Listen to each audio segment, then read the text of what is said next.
வணக்கம். நம்ம சிவன் கிச்சனில் இப்போ வாழைக்காய் தொக்கு செய்ய போகிறோம். எண்ணெய் ஊற்றி பெருஞ்சீரகம் அதில் போட்டுட்டோம். இப்போது வெங்காயம் போட்டுடலாம்.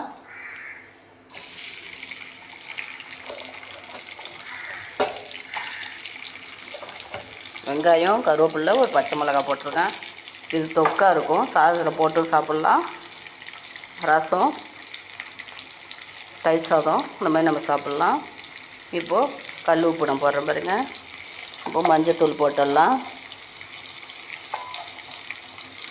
மழை காலத்துக்கு மஞ்சத்தூள் போட்டு எல்லாத்துலேயும் சமைச்சோம்னா நோய் எதிர்ப்பு சக்தி அதிகமாகும், நல்லதும் கூட. உங்களுக்கும் தெரியும், இருந்தாலும் நான் சொல்கிறேன். இப்போது மிளகாத்தூள் அரைச்சி வச்சுருக்க தூள் நான் இதில் 2 ஸ்பூன் போட்டுக்கிறேன்.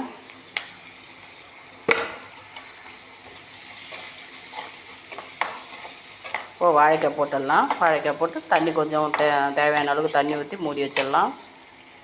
இப்போது வாழைக்காய் அரிஞ்சு வச்சுருக்கோம் பாருங்கள், அதையும் அதில் போட்டுடலாம்.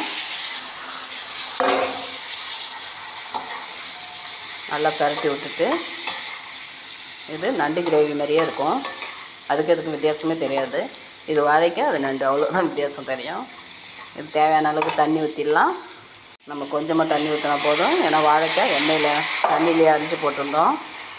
மூடி போட்டுடலாம். வாழைக்காய் தொக்கு ரெடி ஆயிடுச்சு. இது மாதிரி செஞ்சு பாருங்கள். எல்லாத்துக்குமே சாப்பிட்லாம். இது போட்டு ரைஸில் போட்டு சாப்பிட்லாம், சூப்பராக இருக்கும். என் வீடியோவுக்கு சப்போர்ட் பண்ணுங்கள். நன்றி.